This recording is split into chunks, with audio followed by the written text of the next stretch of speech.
A ship was written before it sank. A dream saw towers fall before the world did. A virus was imagined before it spread.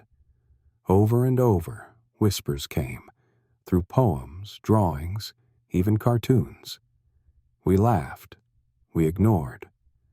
But what if prophecy isn't magic, just memory, retold too soon? Tonight, we listen to what the past tried to warn us. You are now walking the cobblestone streets of 17th century London, with chimney smoke trailing gently into a pale graying sky. In 1651, a man named William Lilly drew a curious woodcut image. It showed buildings ablaze, towers engulfed in smoke, and people fleeing in panic. Beneath the image were cryptic astrological references: Mars in Leo, Saturn in Aries. Most dismissed it as nonsense, but 15 years later, in 1666, fire broke out in a London bakery. Within days, most of the medieval city was ash. Was Lilly a prophet, or simply good at noticing stacked kindling in timbered houses? Parliament thought it more than coincidence. He was summoned and interrogated for knowing too much. Too early. There's something softly haunting about it, isn't there?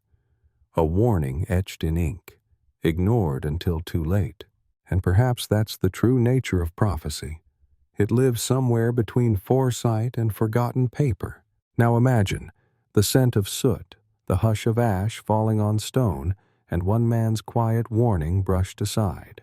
What might we miss today that someone already whispered yesterday? Hey friends, dim the lights and cozy up. The sky is about to shimmer with an eerie coincidence. Mark Twain, the celebrated American author, was born in 1835, the very year Halley's Comet passed closest to Earth. And Twain, ever theatrical, once said, "I came in with Halley's Comet, and I expect to go out with it." His prediction wasn't meant as prophecy, but in 1910 the comet returned. So did his death. Just one day after Halley's brightest appearance, Mark Twain took his final breath. The universe, it seemed, had honored his whim with eerie precision. Coincidence? Perhaps. But it has the rhythm of story, doesn't it? A celestial punctuation mark at both ends of a life filled with wit and wonder.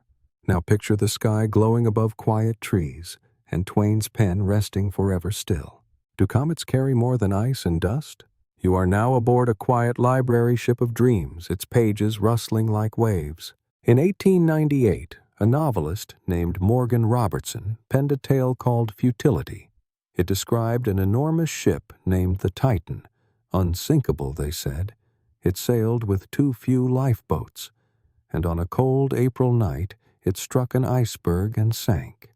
14 years later, the Titanic met the same fate. The similarities? Uncanny. Size, speed, fatal pride. Robertson insisted he had no vision, just logic. A ship that grand was destined for human error. But readers after the tragedy saw more. They called him prophetic. Sometimes fiction arrives early, and truth follows quietly behind like a shadow. Now close your eyes. Hear the distant crack of ice, the hush of water rising. Was it imagination or intuition dressed as story? Hey friends, take a breath. You're now in the still corridors of the White House, long after midnight.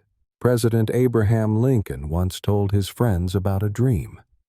In it, he walked the halls of the executive mansion and came upon a casket draped in mourning cloth. "Who is dead in the White House?" he asked a soldier. "The president," came the reply. Days later, he was assassinated at Ford's Theater. Whether dream or dread, Lincoln had long felt the pull of fate. He once said he felt he would not live out his second term. Was it intuition, premonition, or the heavy weight of war and enemies close by? You can almost hear the echoing footsteps, can't you? Candlelight flickering, silence thick in the air. And in that quiet vision, a leader glimpses the moment he cannot outrun. Do dreams ever whisper truths our waking minds ignore?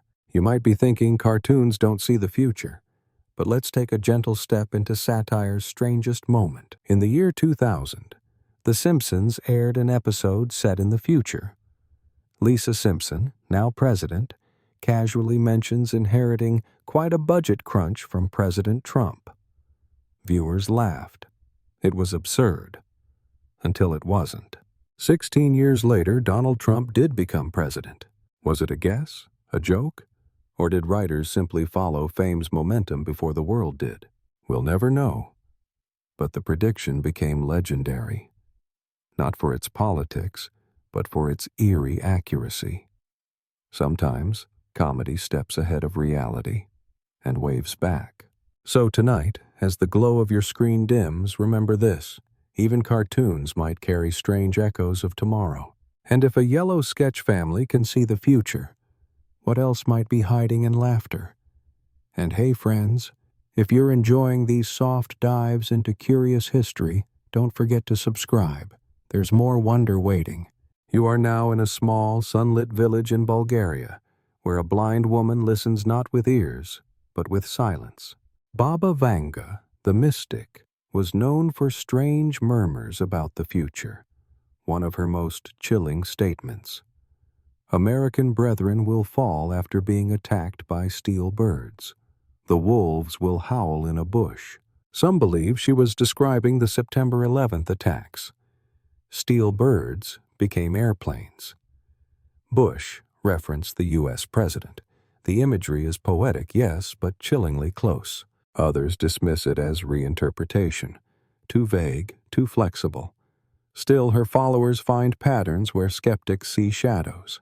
In the end, prophecy may be more mirror than map. Close your eyes. Hear a distant wind sweeping Balkan hills. Imagine whispers that hold both fear and fascination. Do we read prophecy, or project ourselves onto it? Hey friends, let's drift a bit further back, to the pages of dusty quatrains and smoky futures. In 1555, Michel de Nostradamus, better known as Nostradamus, wrote of the blood of the just and London burned in the fire of 23's the sixes. Some interpret that as the year 1666, the very year of the Great Fire of London. His verses are notoriously vague, open to poetic reading. Yet again and again, people find pieces of real events nestled in his rhymes. Was Nostradamus a prophet, or just a master of ambiguity? Tonight, you decide. Let your breath slow as candles flicker behind old stone windows. Smell parchment and ash. And wonder, if time has a script, do some hear it early? You are now in the echoing halls of Nikola Tesla's mind, a place of sparks, silence, and imagination. In the early 1900s, Tesla spoke of pocket-sized devices that would allow instant global communication. The world chuckled. Wireless telephony was a fantasy. Yet today, you might be holding one in your hand. Tesla's vision went far beyond his time. A dreamer, a loner, a prophet of signals and coils. He saw a world of wireless energy, instant messages, glowing screens. A century too early, perhaps, but not wrong. Listen to the hum of your charger, the silent pulse of Wi-Fi in the room. Does genius or patience make a vision come true? Dear listener, step into the quiet corridors of 1950s America, where seers still found columns in magazines. Jeane Dixon, a popular psychic, predicted in 1956 that a Democratic president would be elected in 1960 and assassinated in office. John F. Kennedy fit the description exactly. Though Dixon made many predictions, some wildly off, it was this one that etched her name in mystery. She became a symbol of foresight and fear. And yet, even she couldn't prevent what came. The line between guessing and grieving is a delicate one. Let your thoughts soften now. Imagine a newspaper folding shut, a moment remembered in ink. Is prophecy useful if it cannot alter fate? Hey friends, dim the lights for this one. It's less about what happened and more about what didn't. For years, whispers of the Mayan calendar ending in 2012 swirled across the world. Some feared apocalypse. Others awaited awakening. December 21st came and passed, quietly. But the curiosity it sparked? Timeless. The Mayans didn't predict destruction. They simply marked the end of a cycle, a cosmic clock turning its page. Sometimes, our fear writes louder stories than the calendar does. And in that silence, after the world kept turning, we found a strange peace. So if your heart ever races over what might come, pause, breathe. Not all prophecies are meant to unfold. Hey friends, dim the lights and settle in, because we're opening the notebook of a dreamer. Leonardo da Vinci, the Renaissance genius, once sketched strange devices: winged gliders, spiral helicopters, machines that hovered like dragonflies. No one took them seriously. The man paints, they said.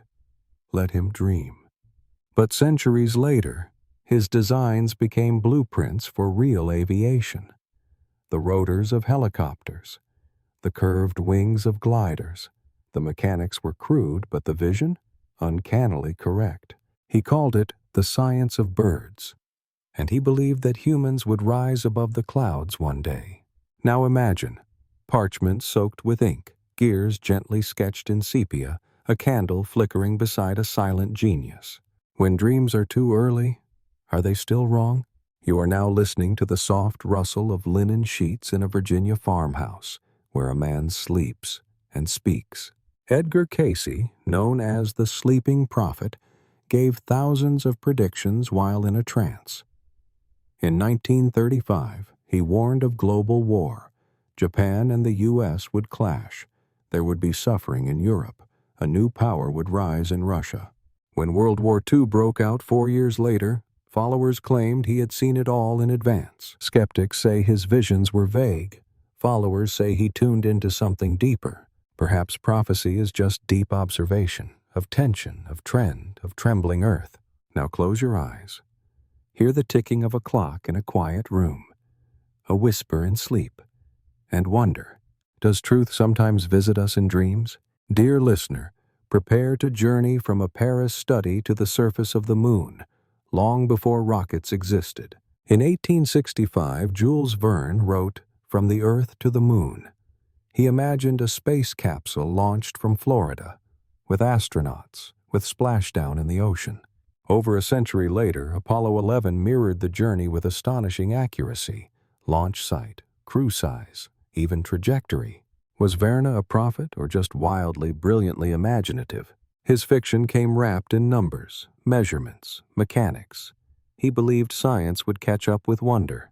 Now picture this: a brass telescope, moonlight on inked pages, and a quiet man dreaming in decimal points. When belief is detailed enough, does it become blueprint? Hey friends, you're stepping into Yorkshire mist now, where legends walk with the fog. Mother Shipton, a 16th century prophetess, was said to predict carriages without horses and iron in the sky that breathed fire. She warned of bridges spanning air and voices traveling without breath. Many of her prophecies were passed down by word of mouth, then inked into ballads long after her time. Authentic? Maybe. Embellished? Certainly. Yet what remains is the imagery, a world of flying metal, moving lights, and invisible voices. Sounds familiar, doesn't it?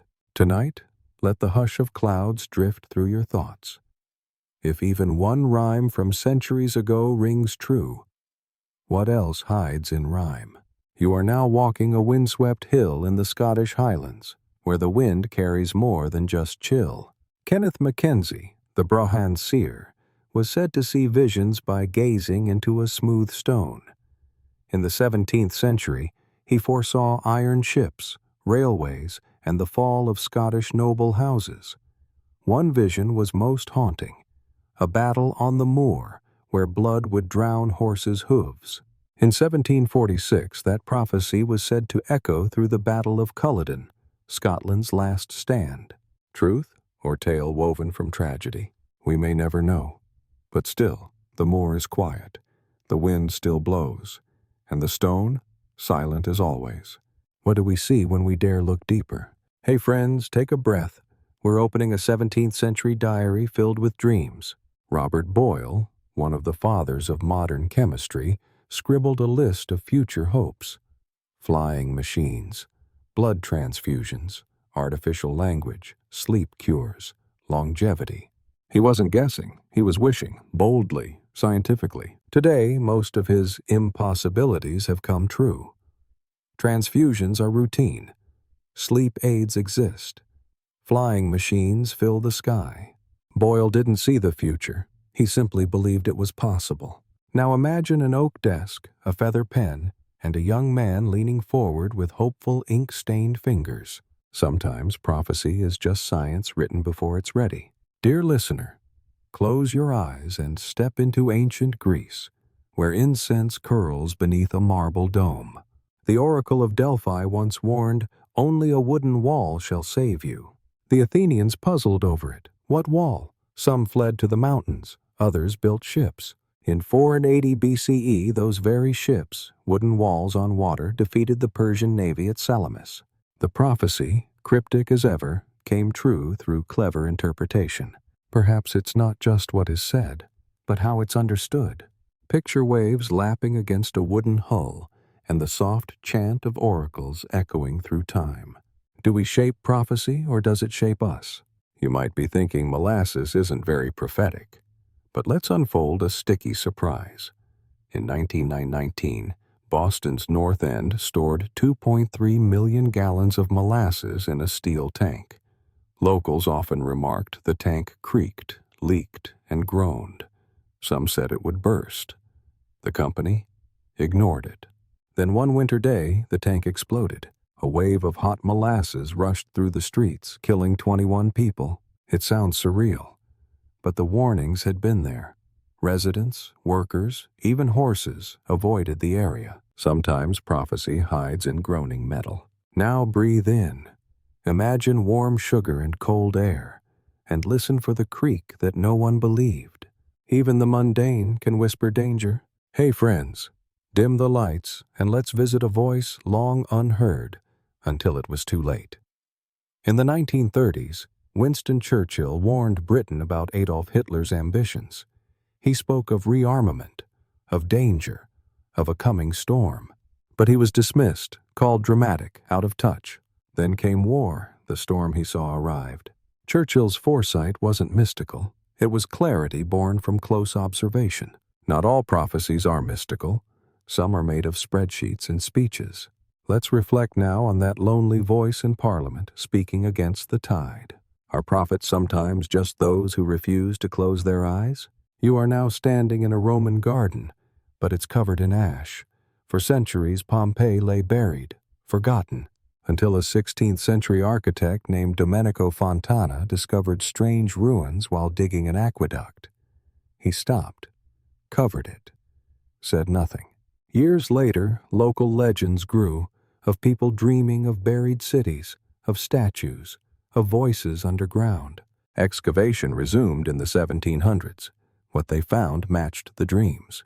People claimed they'd seen it in visions, frescoes, ovens, mosaics, the silence of a world frozen mid-step. Maybe they were guessing, maybe they remembered faint stories. But in Pompeii's dust lay a prophecy of memory, quiet, waiting. Tonight, think of that city sleeping beneath your feet. Do ruins dream of their own discovery? You are now in a candlelit study, surrounded by astrolabes, velvet-bound grimoires, and an eerie hush. John Dee, mathematician and mystic advisor to Queen Elizabeth I, spent his nights consulting angels, or so he believed.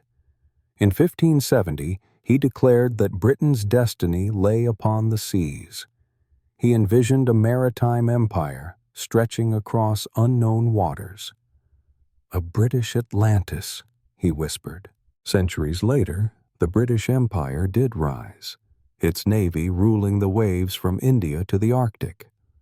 Was it vision or strategy wrapped in spellwork? Dee's calculations mixed stars with scripture. His maps traced both coastlines and cosmic alignments. Some say he saw the empire not in politics, but prophecy. Now close your eyes. Hear the creak of wooden ships and the whisper of vellum maps unfurling.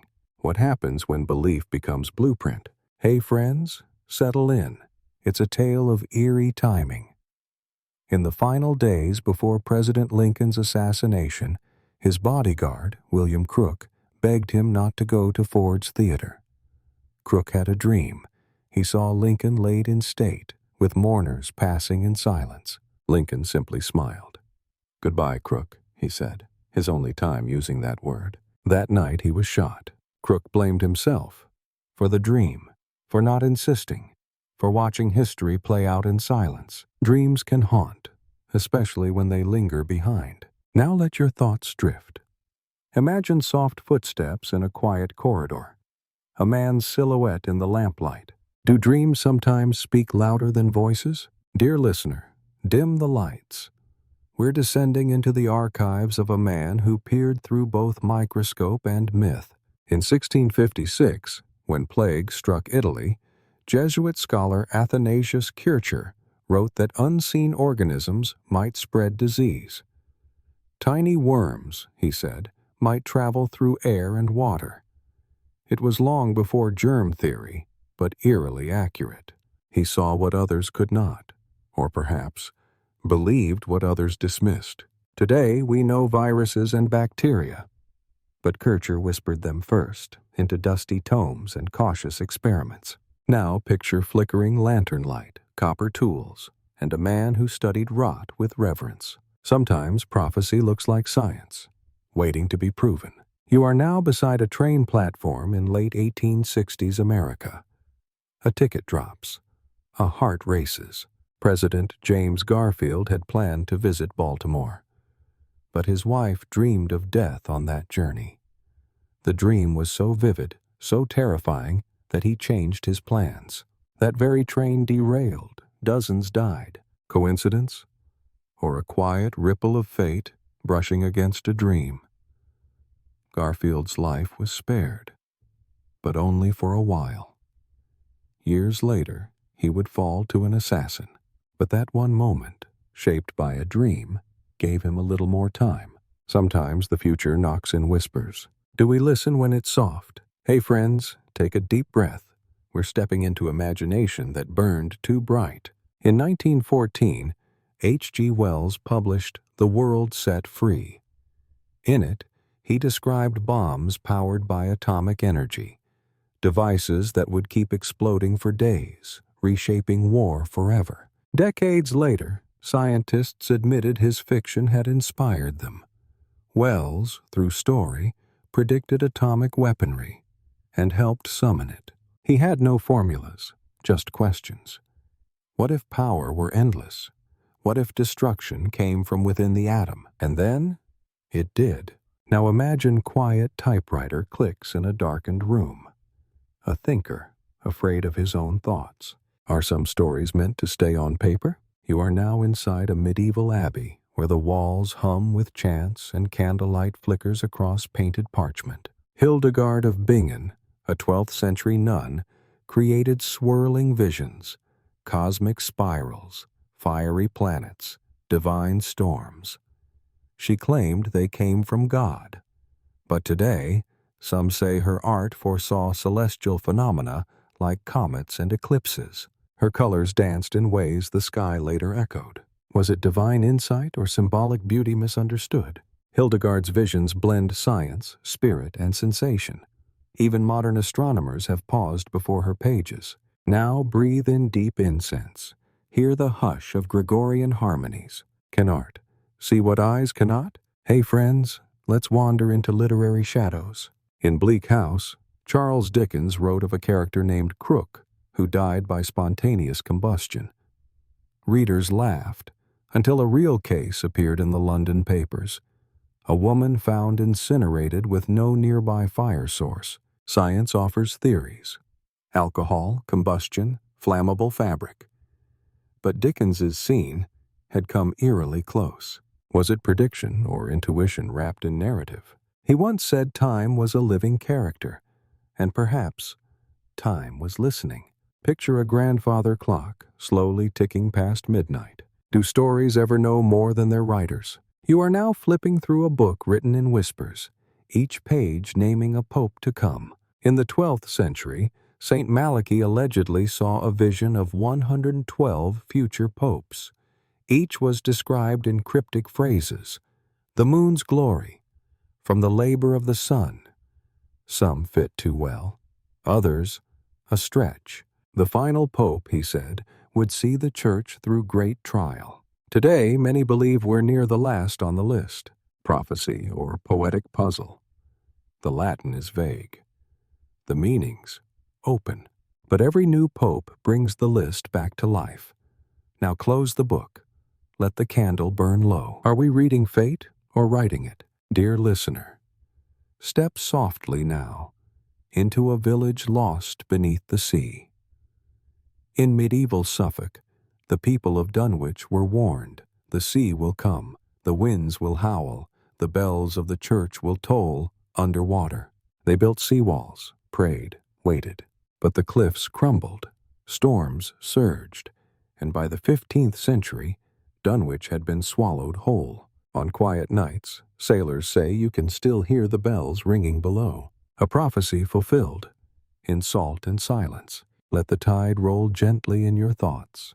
The past always leaves echoes, even from under the sea. Hey friends, imagine standing on a dusty battlefield and watching the sun disappear. In 585 BCE, two armies clashed, Medes and Lydians, but as they fought, the sky dimmed. A solar eclipse spread darkness mid-battle. The soldiers dropped their weapons, in awe, in fear, in silence.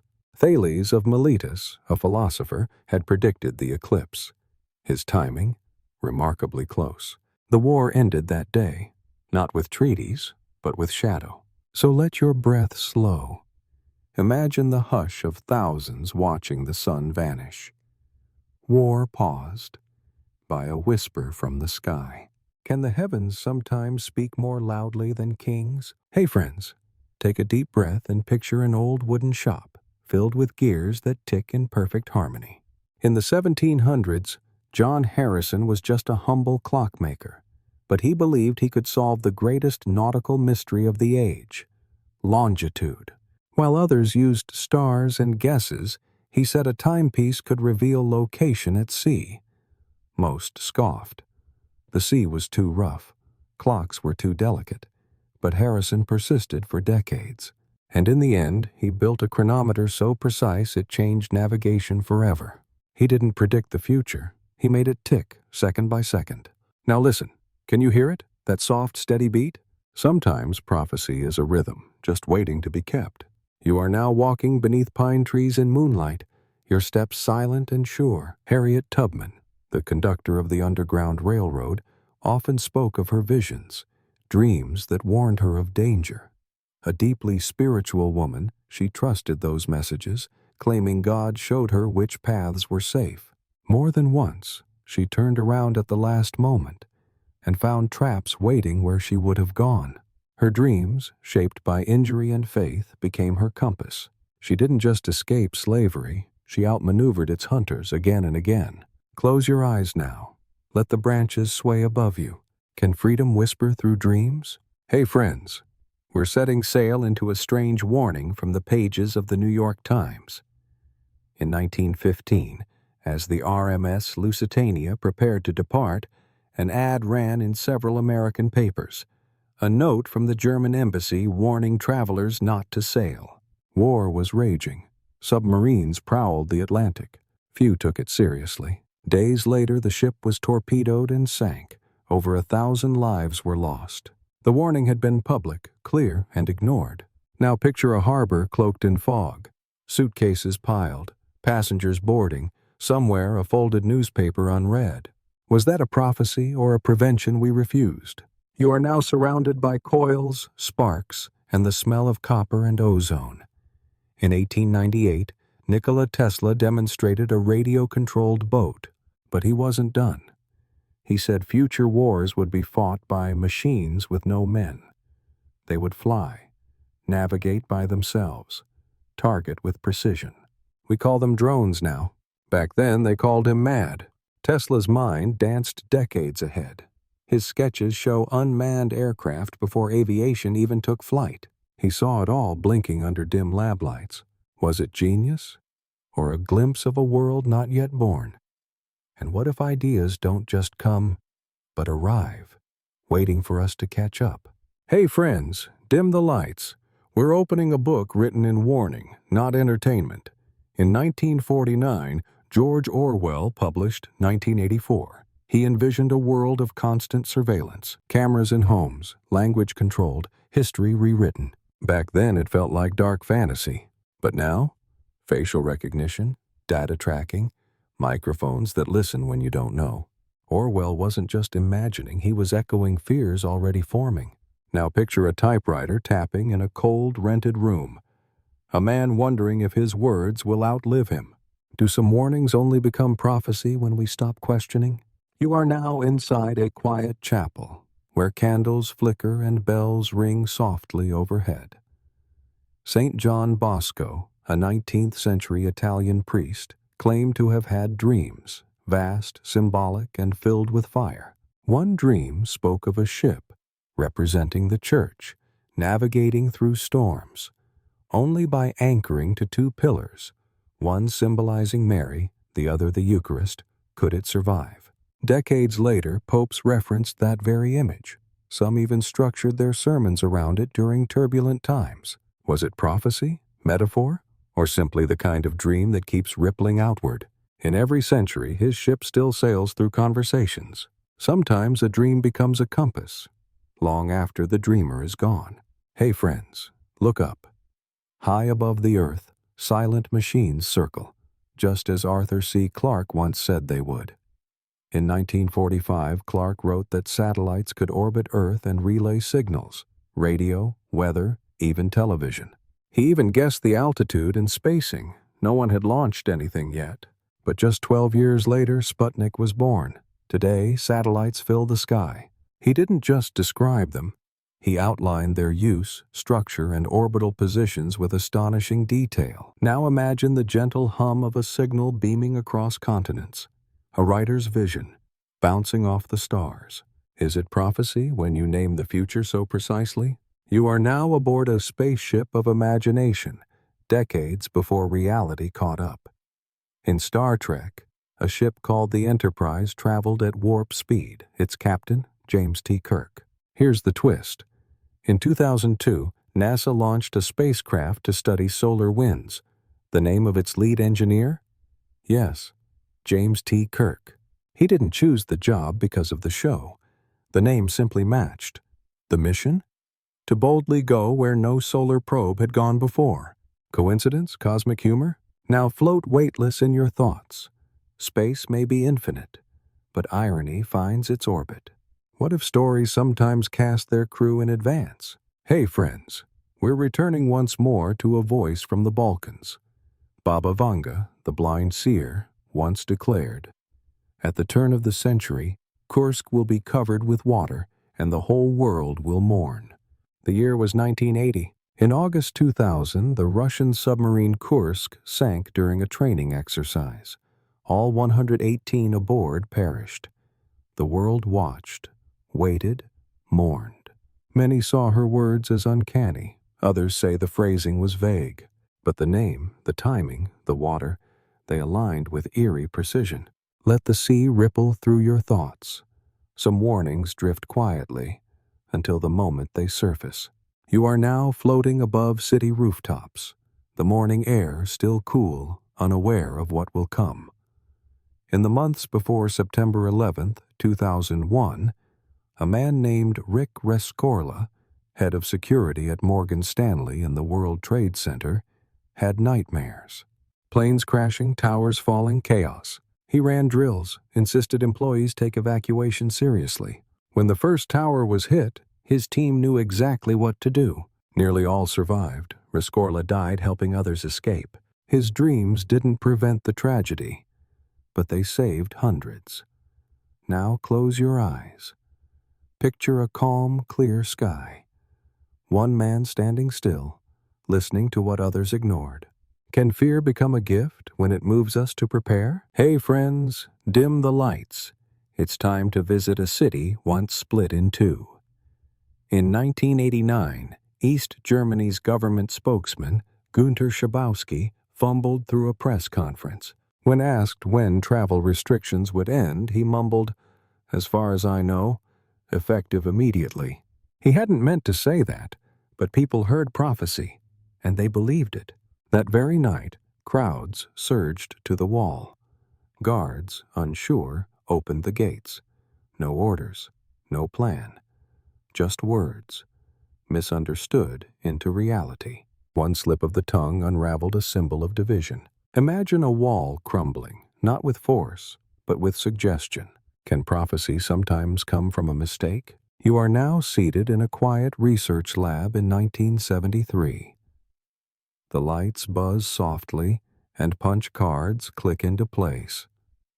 A team at MIT, using a program called World One, input global data, population, pollution, resources. The model predicted a major societal collapse around 2020. It didn't say apocalypse. It forecasted disruption, a global tipping point. Decades passed. Then came the pandemic, economic shifts, environmental strain, and people remembered World One. Was it accurate, or just close enough to cause a chill? Now imagine that same computer humming gently, its tape reels turning. Can numbers whisper warnings too? Hey friends, take a deep breath. The candles are flickering in the corner of a Russian palace. In 1916, Grigory Rasputin, the mystic advisor to the Romanovs, wrote a chilling letter. He said if he were killed by the nobility, the Tsar's family would soon fall. Weeks later, he was murdered by nobles. And just months after that, the Romanov dynasty collapsed. Was it a self-fulfilling warning, a curse, or something else? Now picture snow falling outside stained glass windows. A letter sealed with trembling hands. Sometimes even whispered threats echo like prophecy. You are now curled beside a flickering fireplace, leafing through an old sea tale. Before predicting the Titanic's fate in futility, author Morgan Robertson penned another novella, Beyond the Ice.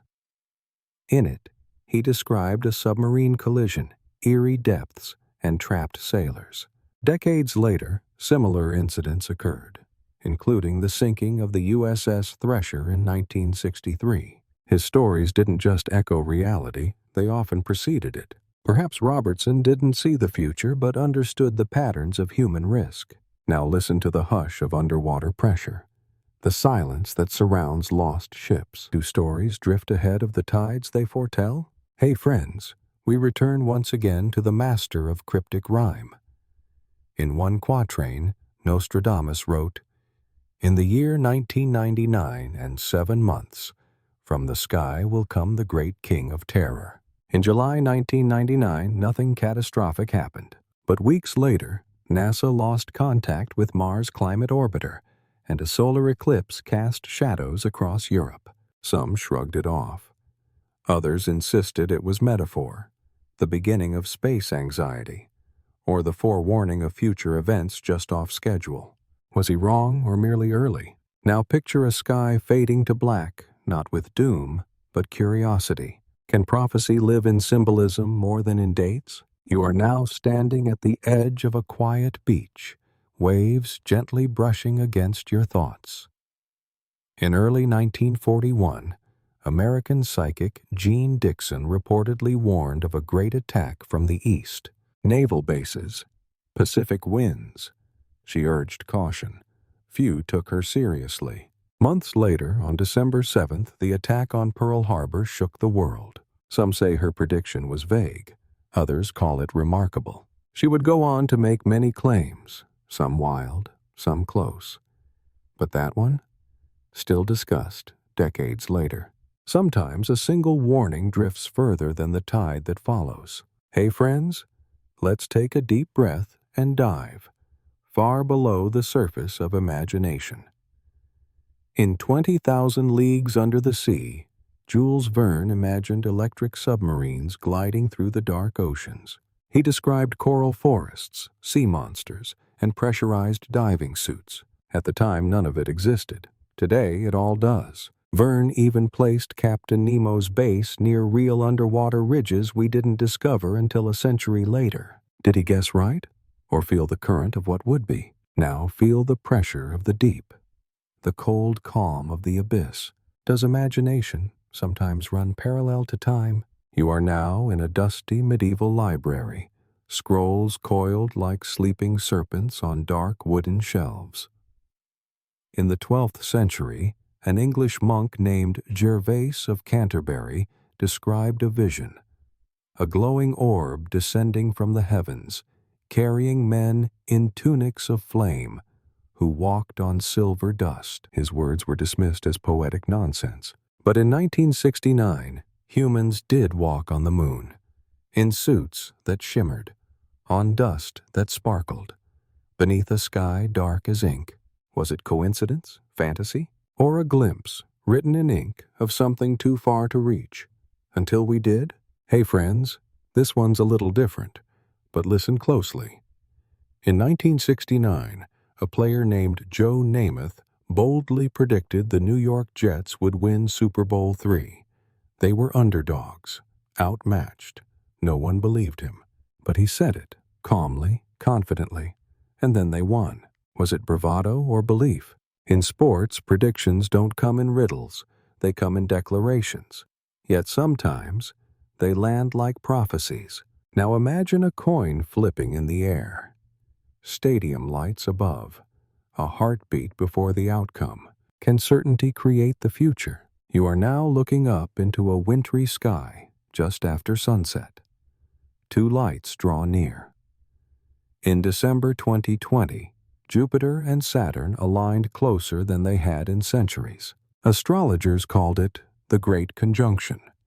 Some claimed it marked a new era. Others called it symbolic, light after darkness. Coincidentally, or not, it came at the end of a turbulent year. A vaccine appeared. Economies began to reopen. A sense of shift arrived quietly. Prophecy or cosmic timing? Either way, the sky held its breath and offered something rare. Now look up. Sometimes the universe gives us a sign without saying a word. Hey friends, take a deep breath. You're stepping into one of history's eeriest overlaps. Just days before President Lincoln was killed, his friend and former law partner Ward Hill Layman recounted a dream Lincoln shared. He had seen a funeral in the White House. Soldiers, mourners, a covered body. When he asked, "Who is dead?" someone answered, "The President."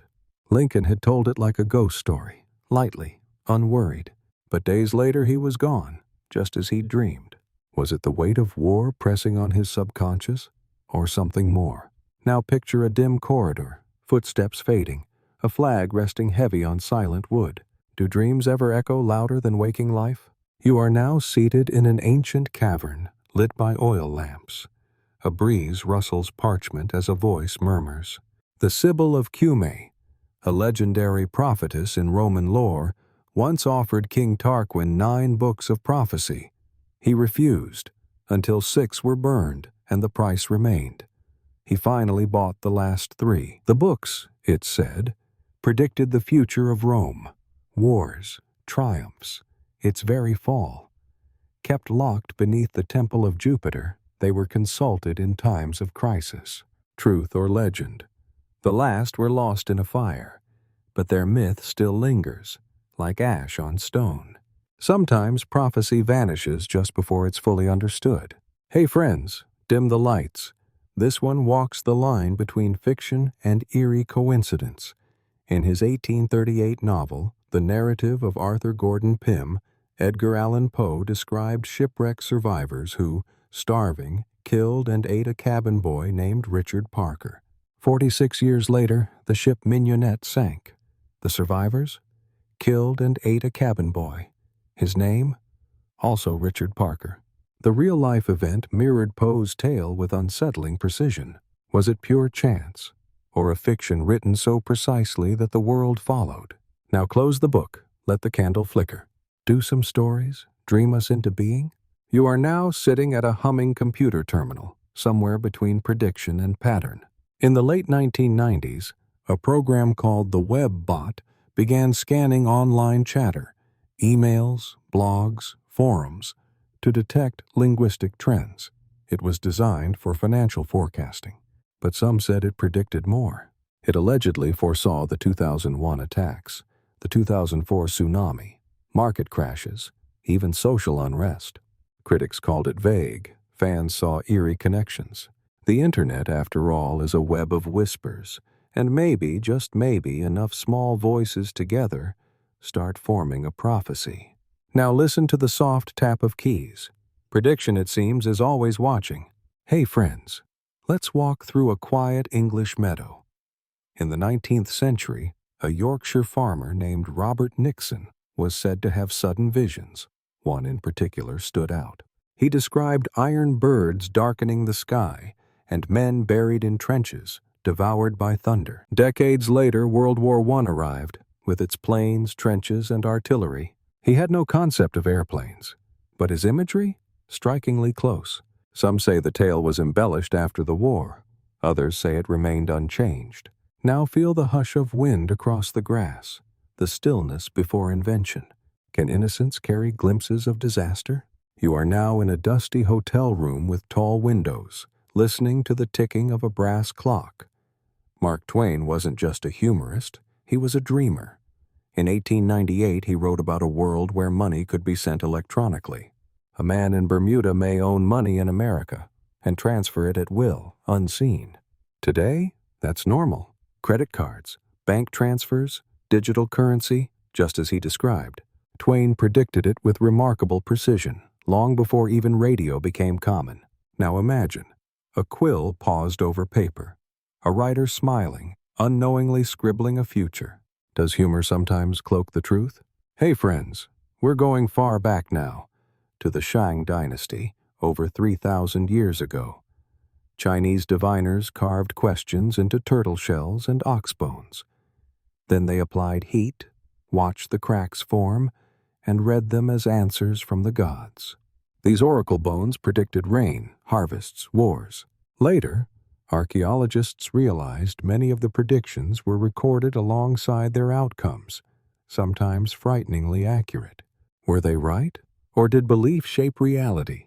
Even today, scientists study the patterns, half curious, half uncertain. Now feel the warmth of fire on ancient bone, the sharp snap of cracking shell. Are we the ones interpreting or being interpreted? You are now flipping through Fahrenheit 451, the firelight flickering against pages that still feel strangely current. Ray Bradbury imagined living rooms covered in moving screens, flat, immersive, distracting. In the 1950s, it was a fantasy. Now it's Tuesday night at home. Flat-screen televisions, virtual reality, wall-sized displays, even the numbing blur of non-stop entertainment. Bradbury didn't just see the technology. He saw what it could do to attention, emotion, solitude. He lit a small match and warned us gently. Now picture your room aglow with images. Is prediction always about the device or the human it reaches? Hey friends, lean in for this one. It's soft, strange, and very real. Violet Jessup was a stewardess aboard the RMS Olympic when it collided with another ship. Later, she served on the Titanic and survived its sinking. Then she boarded the Britannic, which also sank. 3 sister ships, 3 disasters, 1 woman walking away each time. Once she dreamed of drowning, but she kept sailing anyway. Was she lucky? Cursed? Or living proof that some lives thread through the impossible? Now hear the sea, quiet and wide. Is it prophecy? When your life keeps saying, not yet? You are now seated across from Carl Jung in a quiet study. Books are stacked like mountains. A clock ticks gently. Just before World War I, Jung had unsettling visions. Rivers of blood, cities in ruin, Europe covered in frost. He feared madness. But in 1914, war broke out and matched his dreams with eerie precision. Later, he spoke of the collective unconscious, where archetypes swirl and dreams reveal more than logic allows. Jung didn't call himself a prophet, but he believed humanity sometimes dreams as one. Now close your eyes. Do your dreams belong only to you, or to something older, deeper? You are now leaning over a table covered in ink-stained parchment, the smell of oil and wood smoke lingering in the air. Leonardo da Vinci, long before aerial flight, sketched detailed maps of cities he had never seen from above. His bird's-eye drawings of Imola, for instance, were astonishingly precise. How? Some say he predicted aerial surveying.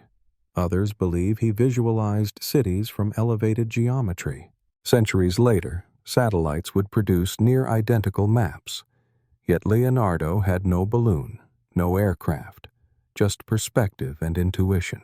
Now imagine candlelight flickering across his notebooks, shadows dancing on architecture drawn by hand. What if seeing the future doesn't require eyes, only insight? Hey friends, settle in under your warm blanket. We're stepping into a smoky sky over London. During World War II, astrologer Louis de Wohl was hired by the British government. His task? Predict Hitler's decisions by casting his horoscope. Strange as it sounds, his star charts occasionally lined up. He foresaw the timing of the Blitz and the Nazi invasion of Russia. Even Churchill, who was skeptical, kept an eye on his reports. Was it coincidence? Or did the stars, for a brief moment, mirror strategy? Now close your eyes. Hear the air raid sirens fade into silence. Can patterns in the sky ever guide the ones below? You are now beside a small shelf of forgotten books in a quiet seaside library. You might remember Futility, the 1898 novel by Morgan Robertson that eerily mirrored the sinking of the Titanic.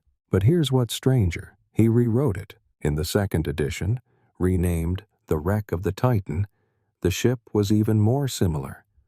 The same speed, the same iceberg, the same lack of lifeboats.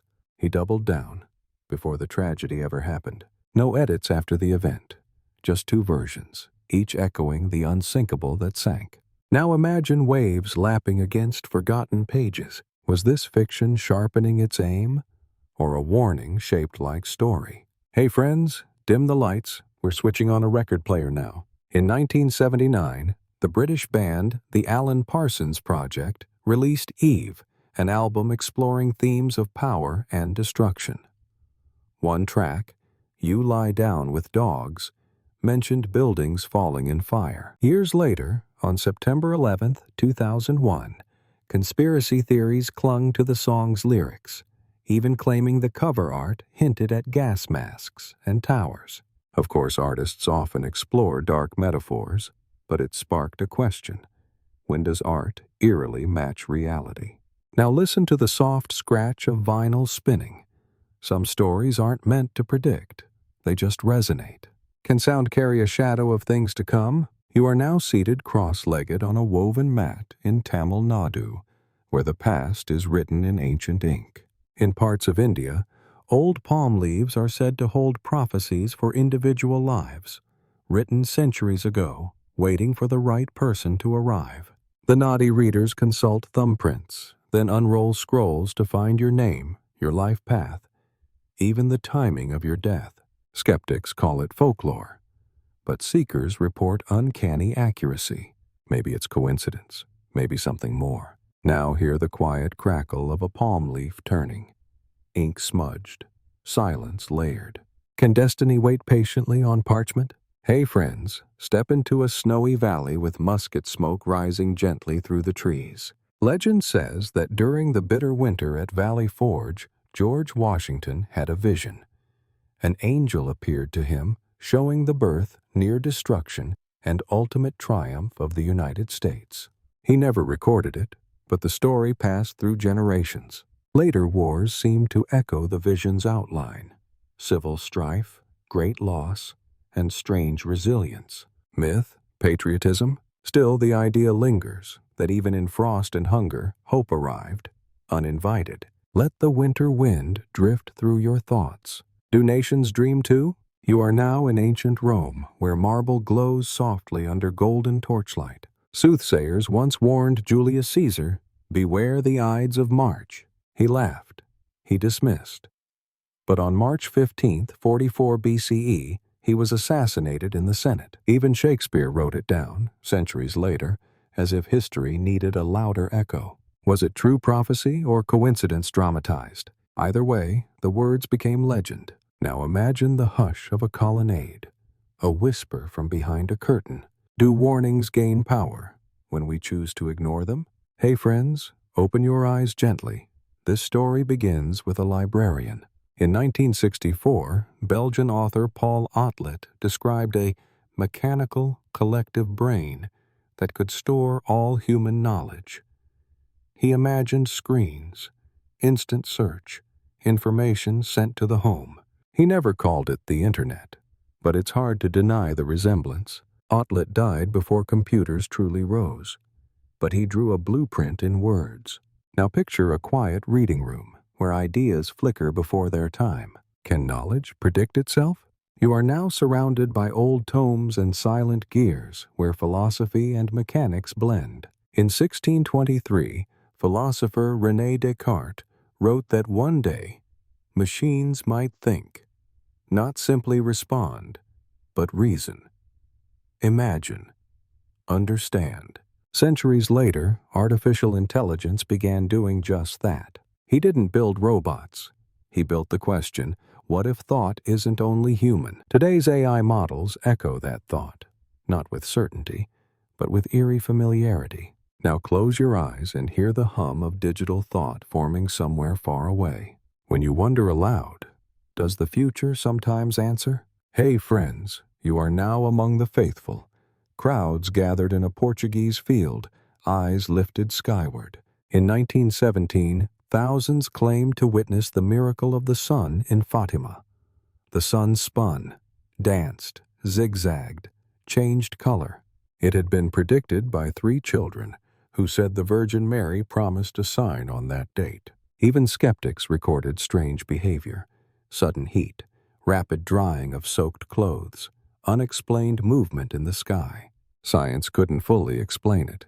Faith didn't question it. Now feel the warmth of sunlight on your eyelids, a stillness, suspended. Do miracles need explaining to matter? Hey friends, settle in beside a chalkboard covered in curious gaps and silent symbols. In 1869, Dmitri Mendeleev created the periodic table, not by accident but by a dream. He said he fell asleep while sorting elements and saw them arrange themselves by weight and behavior. A table, perfectly ordered. When he woke, he wrote it down. He even left spaces for elements not yet discovered and got their properties right. Later, scientists filled in those gaps and found his predictions eerily precise. Now picture ink slowly drying beside a dreaming mind. Do discoveries arrive when we finally stop thinking? You are now in the silent Siberian forest, where snow falls quietly across 1,000 trees. In 1908, an enormous explosion flattened over 2,000 square kilometers near the Tunguska River. No crater, no warning, just fire in the sky. But here's the twist. Some Evenki elders, local to the region, claimed dreams had warned them. Visions of firebirds, of sky falling. Many stayed away that morning. Theories range from meteors to comet fragments. No one knows for sure. But some say prophecy came through instinct, or intuition older than science. Let the winds of the taiga whisper now. Can the earth itself warn those who still listen? Hey friends, take a deep breath. We're looking up at metal, but seeing into tomorrow. When Gustave Eiffel designed his tower in 1889, it was supposed to be temporary. But Eiffel believed it would one day serve science. He predicted it would host wireless transmissions, even weather stations. At the time, it seemed far-fetched, but just a few years later, the Eiffel Tower became one of Europe's first radio towers. It even intercepted enemy transmissions in World War I. Eiffel didn't just build height, he built ahead. Now imagine a metal spire humming quietly in the fog. Do some structures carry purpose long before we see it? You are now inside a monastery where quills scratch and the candle smoke curls like ancient questions. In a 14th century manuscript, an anonymous monk illustrated strange beasts, some bearing uncanny resemblance to dinosaurs. Long necks, reptilian tails, horned heads. He'd never seen fossils or museums, but centuries later, paleontologists would marvel at the images. Were they mythical dragons, pure invention, or stories passed down from even older truths? We may never know. But there, in a quiet scriptorium, someone sketched something eerily ancient. Now feel the soft rustle of vellum. Do memories outlive even the bones that inspired them? Hey friends, you are now beside a forgotten invention humming with possibility. Nikola Tesla once built a massive tower on Long Island. He claimed it could wirelessly transmit electricity, messages, energy, even thoughts. People laughed. The tower never completed its promise. And yet, a century later, wireless communication is everywhere, from smartphones to satellites. Some say Tesla failed. Others say he was a century too early. Now imagine metal humming softly in the night. A tower waiting. A dream paused. Can invention still be prophetic, even when it never comes to life? You are now in 11th century England, where prayers rise with the morning mist. St. Dunstan, it said, warned of a day when the sun shall die and men shall tremble. Years later, in 1133, a total solar eclipse darkened the skies across Britain. People panicked. Crops withered. The king died soon after. Historians now wonder, did Dunstan foresee it? Or did memory bend the dates? Either way, his warning matched the darkness perfectly. Now feel the chill of shadow on summer fields. Is a warning still prophecy? If it arrives in poetry? Hey friends, gather around the fire for a softer kind of royal tale. In the early 1500s, a group of Welsh children playing in the forest reportedly began chanting a rhyme. She shall come from the green hill with a crown and flame-red hair. In the early 1500s, a group of Welsh children playing in the forest reportedly began chanting a rhyme. She shall come from the green hill with a crown and flame-red hair. Decades later, Elizabeth I, flame-haired and born near the Green Hills, ascended the throne. Was it invented after the fact? A folk memory molded into rhyme? Perhaps. But the story endures. And sometimes that's enough. Now listen to the wind playing with leaves. Can children carry the world's secrets without knowing they do? You are now in a quiet data center. Cool air humming, servers blinking in rhythm. In the early 2000s, a risk analytics firm created software to detect civil unrest before it began by tracking price shifts, online chatter, and supply shortages. In 2010, the program flagged Tunisia. Food prices rose. Government tension built. Weeks later, the Arab Spring erupted. The software had no politics, only patterns. Sometimes prophecy hides in spreadsheets. Now hear the soft beeping of code compiling.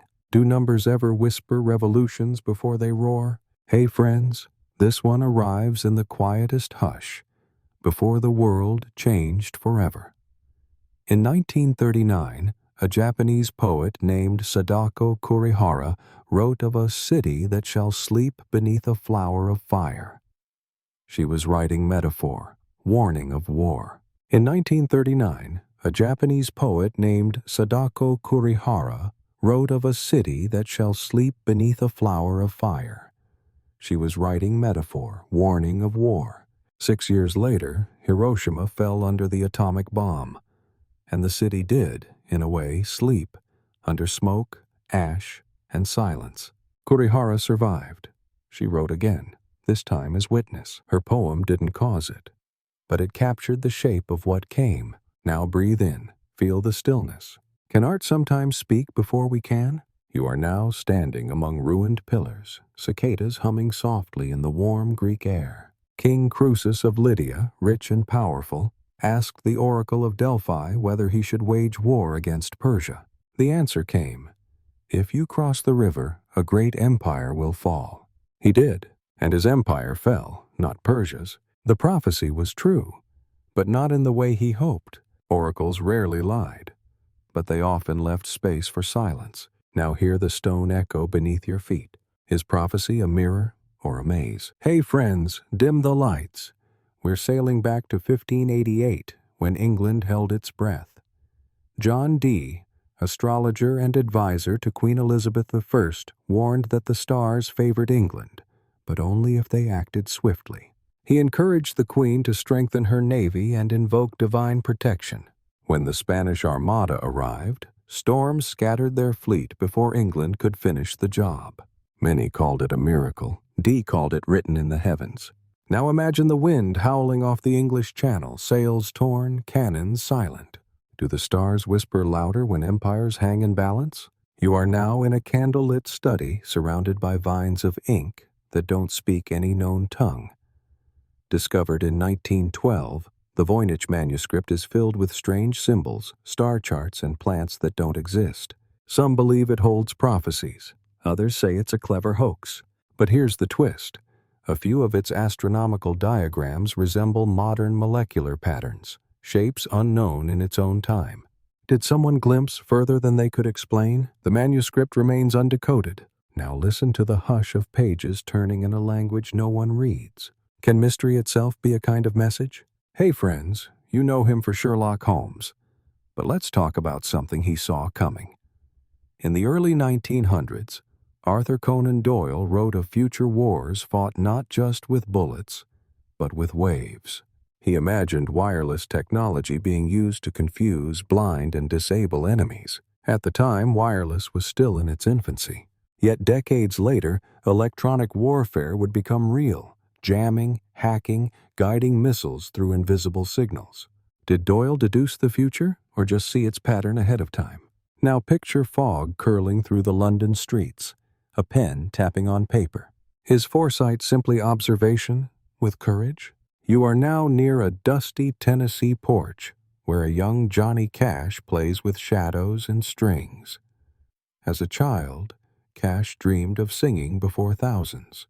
But more than that, he dreamed of fire, walls of water, and strange towers falling. He often said the world would end in flood or flame. Later in life, his lyrics echoed those visions of collapse, redemption, and silence. When asked why he sang about endings, he simply said, "I saw them." Now feel the pluck of an old guitar string, a voice low, steady, and uncertain. Can prophecy live inside a voice that trembles? Hey friends, let's turn to a clock that doesn't tick by hours, but by warnings. The Doomsday Clock was created in 1947 by scientists who worked on the atomic bomb. Each year they adjusted based on global tension, climate risk, and technological threats. It's never struck midnight, but its predictions, pandemics, arms races, digital chaos, often come eerily close. It's not a prophecy in the mystical sense, but one that listens closely to the world's pulse. Now imagine a clock with no numbers, only silence and a minute hand trembling forward. What happens when time itself becomes a warning? You are now in the soft deserts of India, where dust settles like quiet memory. Shanti Devi, a young girl born in 1926, began speaking of another life at age 4. She named her past husband, described a faraway town, knew its streets, its temples. When her family investigated, the people and details matched her story. Some called it coincidence, others called it reincarnation. Shanti herself, she just smiled. Now picture a child pointing at a place she's never seen. Do some memories arrive early, or simply return late? Hey friends, take a step onto a bridge suspended over time. In 1940, the Tacoma Narrows Bridge began to sway. Engineers called it wind harmonics, but locals said it sang, creaked, hummed, and groaned like something alive. Dogs refused to cross it. Then one day it twisted itself into ruin and collapsed. It wasn't a prophecy spoken, but one performed in motion and sound. Now listen to the creak of steel in a quiet breeze. Do some warnings arrive in rhythm, not words? You are now beside a glowing screen where fiction, fear, and gameplay quietly mix. In 2008, designer James Vaughn released Plague Inc., a simulation where players create and spread a global pandemic. He added mutations, lockdowns, misinformation. When COVID-19 swept the globe in 2020, health experts used the game to model responses. Its systems were eerily accurate. Vaughn didn't claim to predict the future. He simply built one possibility. Now hear the soft click of a mouse, a model becoming a mirror. Is it prophecy? When fiction teaches fact? Hey friends, let's enter the flickering shadows of an old cinema reel. In 1933, the film Deluge imagined New York destroyed by floods. Skyscrapers fell. Panic swept the streets. It was special effects, silent, grainy, dramatic. But when 9/11 happened nearly 70 years later, some viewers noticed uncanny resemblances: falling buildings, dust clouds, a silent sky. The film had no intent, but sometimes images return before they're wanted. Now picture film curling on a projector reel, a city disappearing into silver smoke. Do stories sometimes slip past their screens? You are now surrounded by newsprint and headlines, none of them printed yet. In the days before Princess Diana's fatal crash, an Italian psychic named Franca Fendi claimed to have dreamed it, a blonde woman chased by flashes, then silence. She recorded it in a journal. After the tragedy it surfaced. Was it vague? Yes, but those close to her swore she had spoken of it. Like many prophecies, it stirred more questions than answers. Now breathe in. Let the night soften. Do warnings still matter if they can't be changed? Hey friends, dim the lights. We're headed high into the mountains of East Africa. In the 1800s, an Ethiopian priest named Abba Samuel reportedly had visions of flying machines and cities that glowed at night. He described metal birds and flashing light in every window. His followers transcribed his words, puzzled by the images. But today, those words feel less mythical. Planes, electricity, skyscrapers, all match eerily well. He never left his village, never saw a machine, but perhaps some dreams travel without feet. Now imagine the sky above a quiet village, waiting for stories to rise. Can the future speak through those who've never seen it? You are now in a quiet English garden, where roses bloom and teacups clink gently. In 1913, an elderly woman named Mother Shipton was once again quoted in papers. "The war will come next year. The kings shall fall. The sons will not return." Her name had been used for centuries, many prophecies falsely attributed, but this one stuck. In 1914, World War I began. Empires crumbled, sons didn't return. No one knows if the quote was real or reimagined to match grief, but sometimes stories bend toward the truth, like flowers toward sun. Now feel the breeze on old lace curtains. Are some warnings born from wisdom or loss? Hey friends, lean in close. This one's about a ship with two fates. In 1939, the SS Morro Castle caught fire off the coast of New Jersey. Over 130 lives were lost. But here's the strange part. A radio drama had aired just months earlier. It featured a fictional liner catching fire in almost the same way, same coast, same chaos, same death toll. The writer was horrified. Coincidence? Imitation? Or just one of those moments where fiction fogs the glass between worlds? Now picture smoke rising over dark waves. Can imagination drift too close to reality? You are now in a quiet studio in France, where books lean gently on dusty shelves. Michel de Nostradamus, once wrote that he would die beside his bed, with his family weeping nearby. On the night of July 1st, 1566, he told his secretary, "You will not find me alive at sunrise." And he wasn't. Of all his cryptic verses, this one came true with soft precision. No drama, no storm, just a man who knew when his page would turn.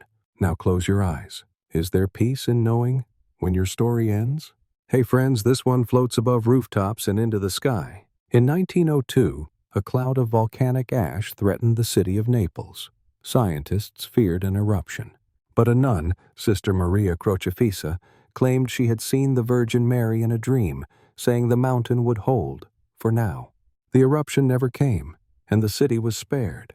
Cynics called it lucky timing. Others believed it divine. The mountain still slumbers, but so do prayers, echoing in the quiet folds of rock. Now breathe deep. The air is still warm. Do mountains ever listen? You are now beside a northern forest, where snow settles like a hush on the earth.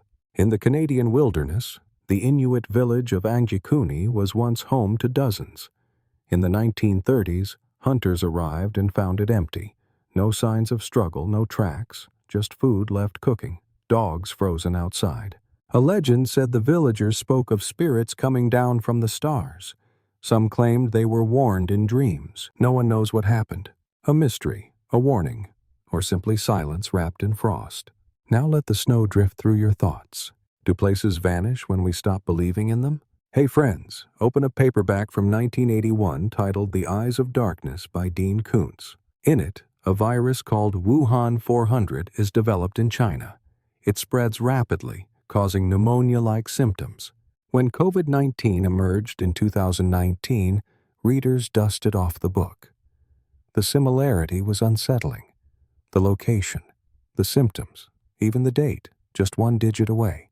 Was it pure coincidence or pattern recognition after the fact? The novel was fiction, but it made the world pause. Now imagine a page turning in eerie quiet.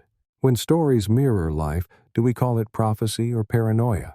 You are now in the Mongolian steppe, where nightfall spreads across endless hills.